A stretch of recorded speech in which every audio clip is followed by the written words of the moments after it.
welcome to Music and Stuff.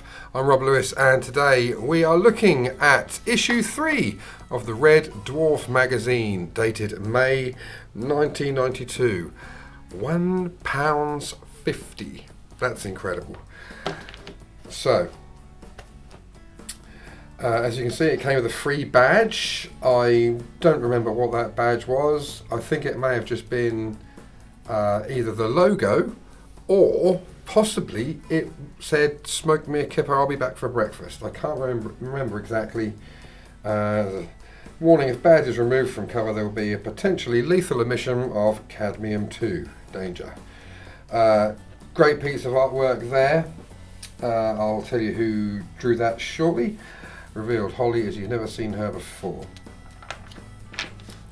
So, cover artwork, Colin Howard. As you can see, we've got the contents here. Might not show up very well on the screen because it's a dark blue with black text. So the continuing comic strip of The End, as we had in the first 2 issues. I believe this is the third and final part of The End. And it was great because at the time I hadn't seen the first episode of Red Dwarf, so this was my only kind of window to seeing it. Obviously, it looks better on the page than it does on the screen. You know, the scale is much bigger than you get on the screen. I believe the dialogue is exactly as broadcast. I mean, look at this. You don't get things like that shot on the TV show. It looks very different as well. Holly looks very block, very digital, and Rimmer, to demonstrate that he's a hologram, he's like black and white with like lines going through.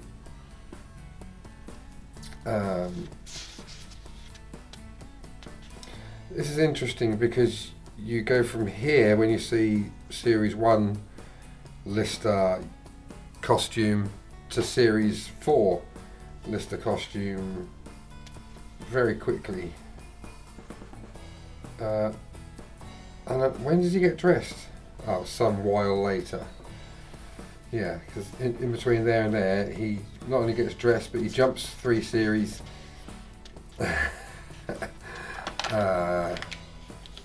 It's fine. Yeah, Rimmer as a hologram. As I say, no colour, just to signify. I guess it makes it easier in the comic strip. And I am going to talk about the Quantum Leap comic book at some point in the future, because obviously Al Calavici is a character in Quantum Leap, and he's a hologram as well. And the illustrators in the Quantum Leap comic have various different methods of demonstrating that as well. So that'd be interesting, making that comparison. Yeah, the same scripts that you get on the TV series. Obviously, you know, like I said, it looks better in here because there's no budget limitations. The cat there, how am I looking? Making his appearance. Yeah, so you didn't see much of the cat in the first episode. He came in right at the end.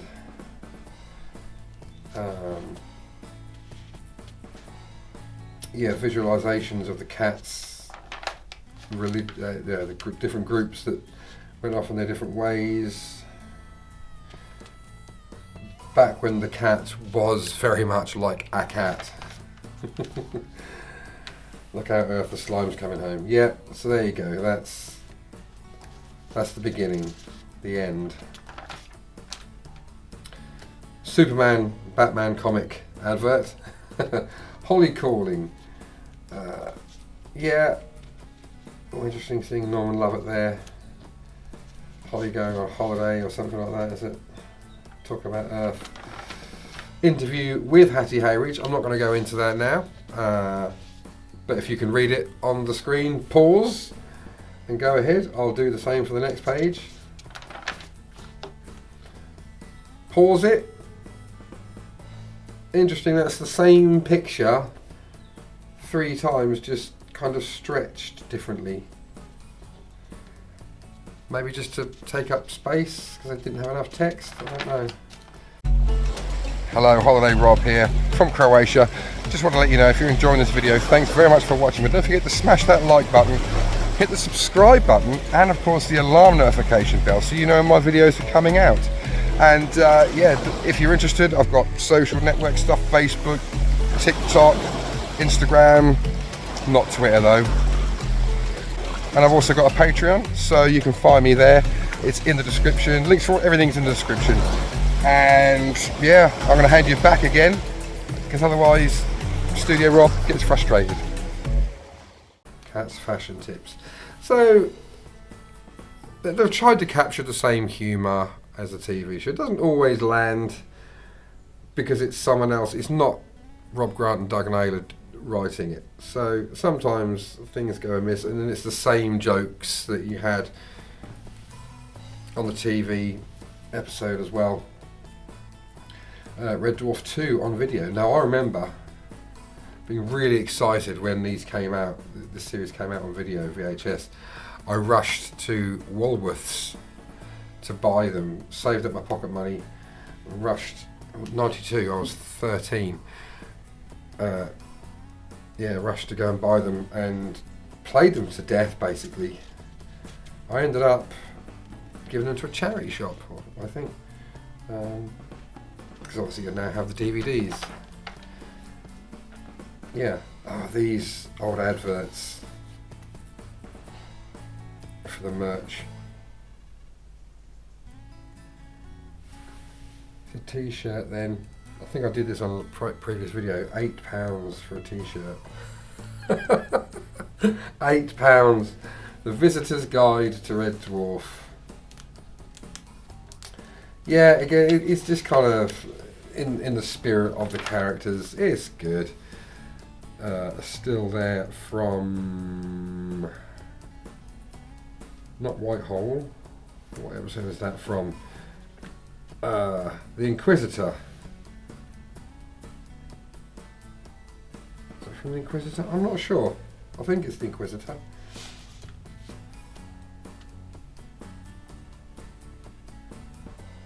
Yeah, or is it Whitehall? It's not the so what is it scene, is it? Better Than Life, but it really screws you up. Red Dwarf Fan Club. The Red Dwarf fan page. Rimmer's Records. Crichton's Chores. Judge Dredd Magazine advert.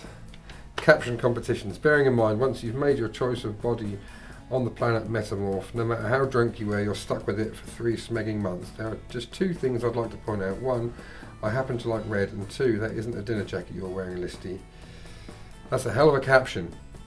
Jane Butterworth of Coventry, who won.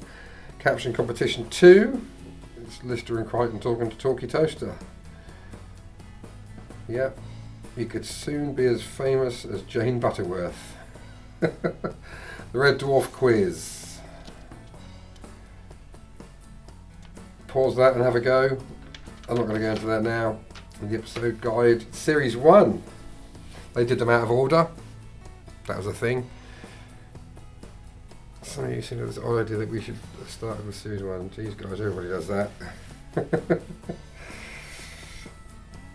So again, at the time, I hadn't seen series 1 and didn't really have access to it. We don't have the internet. It wasn't on VHS, so I wasn't really able to watch it. I have a friend who had got TV recorded episodes of series 1, and I did at some point go to his house and watch them. It was quite interesting. I can't remember when that was. Holograms, oh yes, the letters page. Next issue, Future Echoes Part 1. Oh, so they serialised Future Echoes as well. I don't think they did any other scripted stories. I think after that they did original comic strips. Chris Barry as Arnold Rimmer. on the back there, on a poster, that's a blue tack stain that I discovered the other day when I pulled this out of the envelope. It had a bit of blue tack on there. It's probably been there since the 90s. And it's left a kind of oily stain on there. Doesn't matter. So yeah. Oh, this was when it had been renamed to the Smegazine as well, actually. Yeah. They're all kind of much of a sameness, aren't they? But yeah, so that's the Red Dwarf Smegazine number 3. Find it on eBay, give it a look. Well, thanks very much for watching. I'll see you in the next one. Catch you later, Bill and Ted. What it is I need is like a 20-second clip that I can put at the end of each video. You know how other YouTubers do it? Whether I have at the end of a video like 4 things on the screen, it's, you know, like and subscribe, that kind of stuff. I just need something like that, but I don't know what to put.